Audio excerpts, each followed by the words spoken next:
Hey, Shalom. Kal Halal Yahweh, Bahasham Yahweh Shai, Bahasham Waha, Rachakwadash. Double honors to the apostles' great millstone. Peace and blessings to Yakim pushing his word and truth and sincerity throughout the four corners of the earth. This is Amathia from the GMS Dallas camp and wanted to go into a quick lesson. Lord willing, this will be edifying to the elect of Israel. And I wanted to go into how Esau is setting up for that fourth industrial revolution. He's setting up to bring everything to a digital effect, which will ultimately bring in that charachma, all right? You know, the MOT to the B. It's a process that he's been setting up this whole time. These big wigs, they already have wind of it and know that's why they're, if you look at, depending on the company you work for, what have you, you'll see that they're moving certain things into being more digitalized and getting more automated with your different ways of your job and the way of life, which he's been setting up. You know, you can go all the way back to when they were, it ain't really been too long when we were using just swiping our cards, and then they, if you kept your card and weren't paying attention, then your card may, your debit card or credit card probably stopped working because they were like, well, we sent you a new card with, it has a C-hip in it. So you just can slide it in, It was a transition to that, you know. Now it's going to get to a point where what happened after that? They started doing where you just touch and go. You can just touch, put your card on the screen and blinking, it's good to go. Everything is being automated. Then he's going to move forward where instead of being that touch and go and having the chip on your card, everything with your card, you can put it in like it can be in you. We can go all the way back to now. You can go into Revelations 13. He calls all both small and great, rich and poor, free and bond to receive that mark. All right, and that's what he's setting up for. He gets you comfortable with certain things, and now he's trying to make it be comfortable. Like it's all good with the job industry, but he's setting up for everyone. Majority of people be at home, and they can receive certain necessities, food, water, what have you.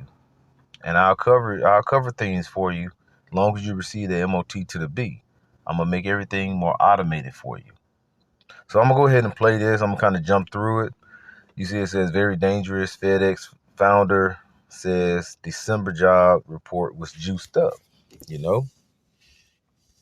So I'm gonna go ahead and play this. Before we get this, let me grab a scripture here.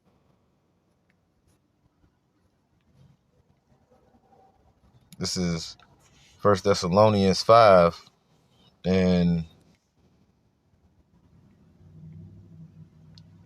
verse 3. I'm going to start at verse 2. It says, for yourselves know perfectly that the day of the Lord so cometh as a thief in the night. For when they shall say peace and safety, then sudden destruction cometh upon them as travail upon a woman with child, and they shall not escape. And that's what we're seeing is all, it's saying everything is fine. The jobs, everything is ramping up, looking up. But they will, if they say juice things up, look at some of these jobs they're juicing up, you'd probably be a McDonald's job or something like that. But jobs that can basically support you and your family, especially these day and age where everything is, when inflation is going on, but your salaries are not.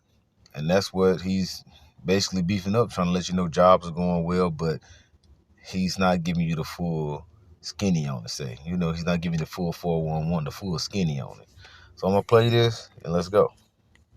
All right, Bidenomics is falling flat with voters as America continues to struggle, and the U.S. national debt hits an all-time high of $34 trillion. We need to restore optimism in this country, and if the numbers said we should be optimistic, it doesn't matter. We're not feeling it. My next guest is one of the world's most successful entrepreneurs ever. Grew up in Mississippi, attended Yale with the likes of John Kerry, George W. Bush. In his economics class then, he wrote a paper describing the concept for overnight package delivery, which would later become this thing called FedEx. He cares about this country, fought for this country, and he's worried about the record to all-time debt, as well as getting off the dollar as the world's currency. Let's bring in Fred Smith, the founder of FedEx, a decorated Marine in his own right in Vietnam, where he fought. He used his experience with the military's logistics systems to build up his transportation and delivery company. Fred Smith, thanks so much for joining us. I appreciate it. Brian, thanks for having me, and congratulations on your wonderful book about Teddy Roosevelt and Booker T. Washington, two great Americans. Now, I wanted to play that because I wanted you to let you see who it is. This is the owner of FedEx, the founder. I want to scroll on down and get to the point. Now, you can watch this video, but it was a point that I wanted to get to, and I want to go ahead and play it, for sake of time. Here we go. Where did that vision come from? And looking back now, was it pure drive? Was it brilliance? Was it an instinct? Why are you so successful? Well, first of all, you mentioned my service in the Marine Corps. My Marines accomplished a lot of stuff. I just ran around and talked on the radio and tried to support them. The original idea for FedEx was a very simple observation, and that was the world was going to automate. And of course, today we're completely automated in our pocket with our iPhone or our Android device that has our whole life in it. So it was just that recognition. And then, as you mentioned, I spent 4 years in the Marine Corps, 2 in Vietnam, and I watched the logistics system that the military used and realized that this automated world that was coming was going to have an entirely different type of demand pull logistics system rather than supply push like beans, bullets, and ammo. Fred Smith, one of the most successful Americans. You see that? That's what he's doing. He's setting up for a... All right, hey, did you hear this? That's been going on for ever since he said, he had to get set up for it. So don't think that this is things that are just gonna pop off. I'm gonna pause this as well. This is something that's already been set up. Esau been planning this for years and years and years. But only the ones that's not even, as they say, woke, it's not catching on to the plan that Esau is going out to. One thing when you set up for anything to come, even if it's in sports or what have you, that's why they watch films. They try to predict on the things that are going to be taking place before it happens. And that's what we're as prophets do out here on the highways and byways when we're doing these lessons. We're calling out Esau Edom, right? Letting you know when he's saying everything is all good. Like he said, those you thinking work is all good now in jobs. He's been juicing. It's been juiced up the whole time. What is being juiced up? He's beefing it up for you, making you think it's all good, but all of it is just a load of hot air. Something that he's been working on this whole time. To deceive. He's a deceiver. All right. And I wanted to get automated here, if it pulls up for me. This is the dictionary of Cambridge.org. And like I said, he basically has already been working on transitioning his company, FedEx, into what? That automated system is being transitioned over to. And now we're seeing what's going to be transpired next. What's that's going to be? That's going to be transpired into that automative, that digital system that's going to come upon the earth. And that's going to lead into that sea hill. Automated. It says carried out by machines or computers without needing human control. A fully automated system. Most lighthouses are now fully automated, But like I say, though, most lighthouses are fully automated. But the Lord has set us up as watchmen on these these watchtowers to call these things out. You know,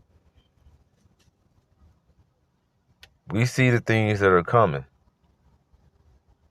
So you don't. What did Sirach 10 say? Never trust thine enemy.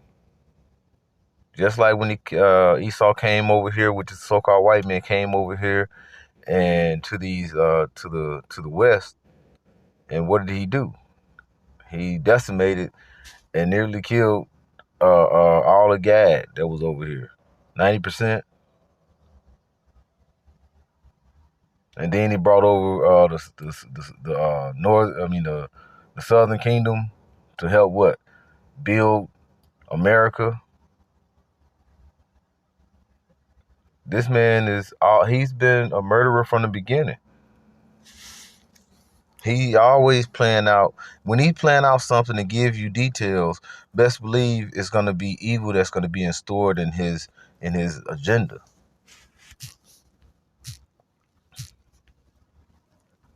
I'm going to go ahead and pull another one here. This is Micah 2, verse 1.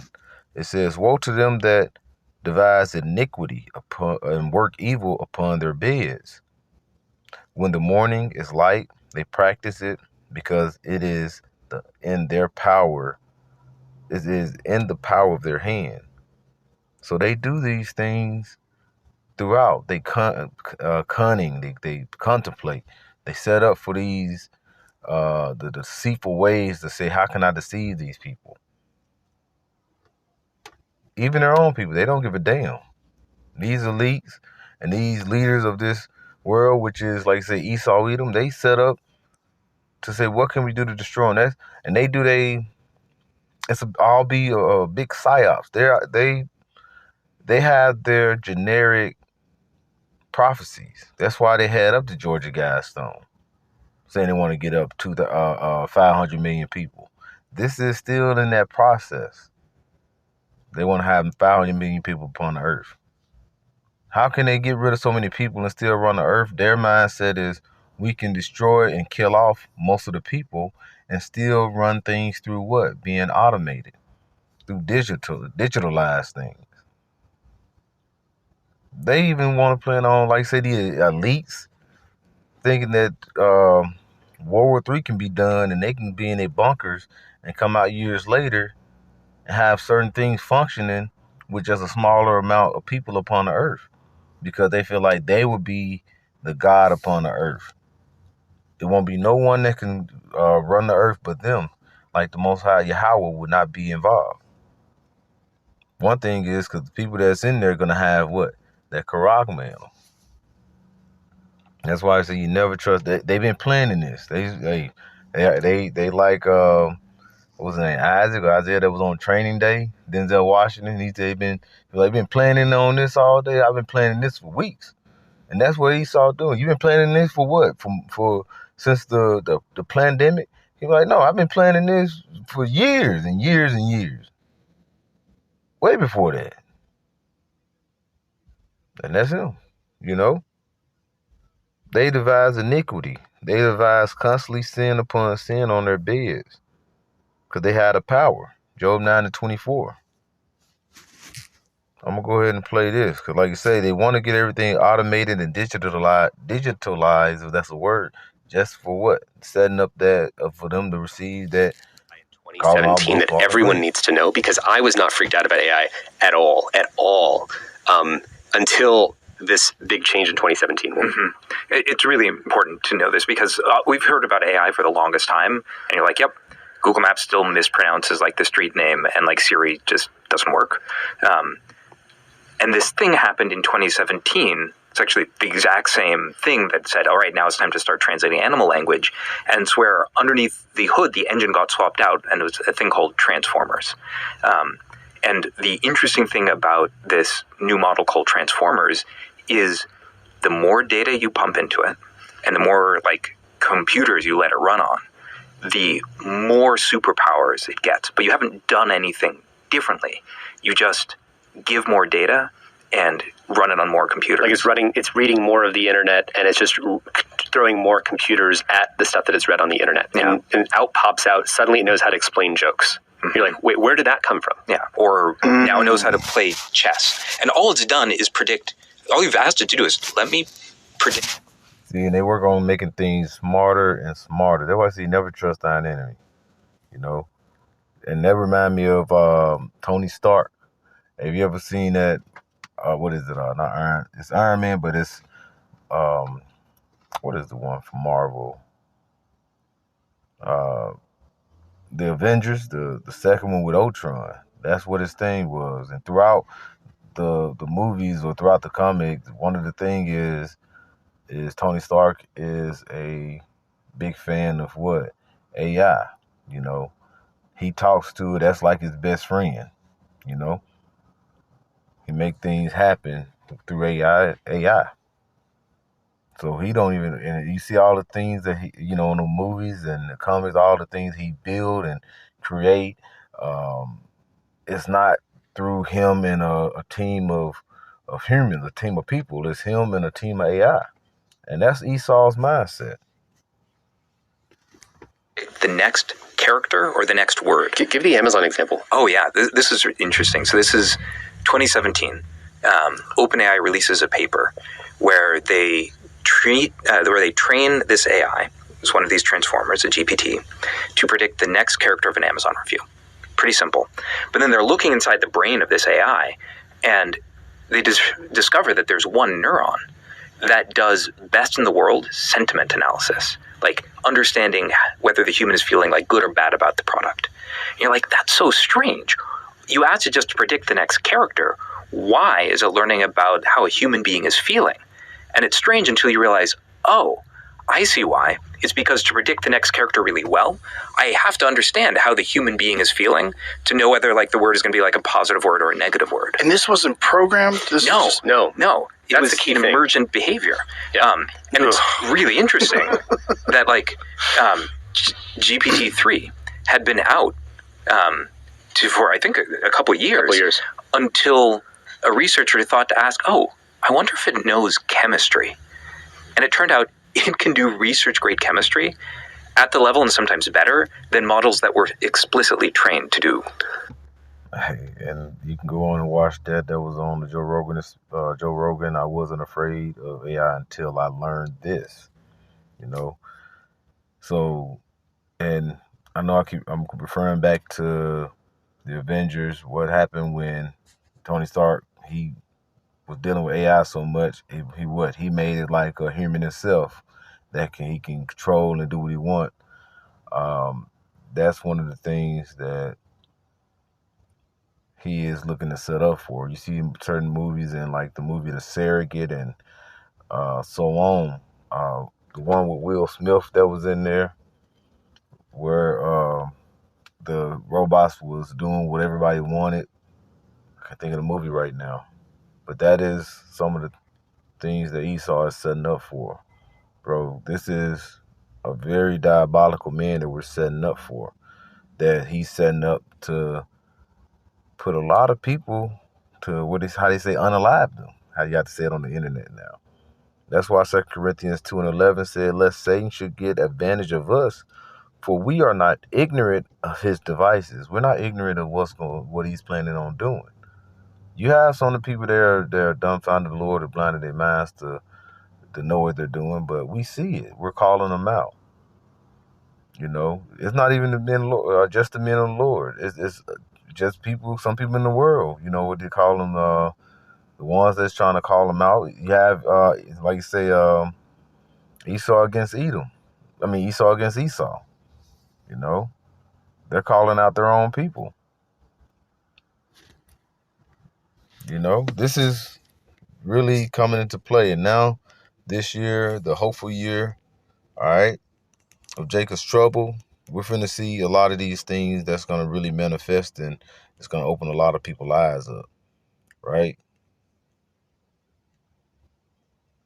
And I want to go on to Isaiah 32. And we're going to finish it off here in start at verse 6. It says, for the vile person, will speak villainy in his heart will work iniquity, to practice hypocrisy, all right, and to utter error against the Lord. And that's what he's doing is now, uttering error, error.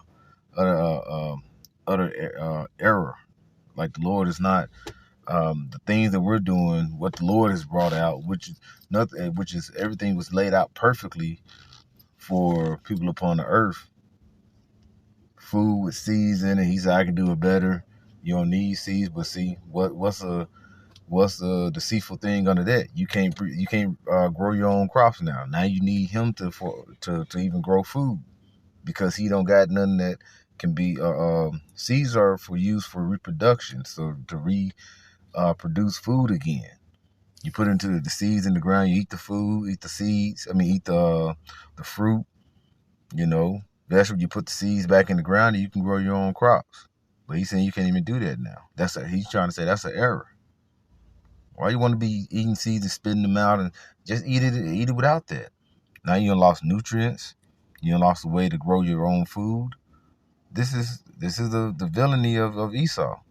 All right, I'm gonna keep reading. It says to make empty the soul of the hungry and to cause the drink of the thirsty to fail.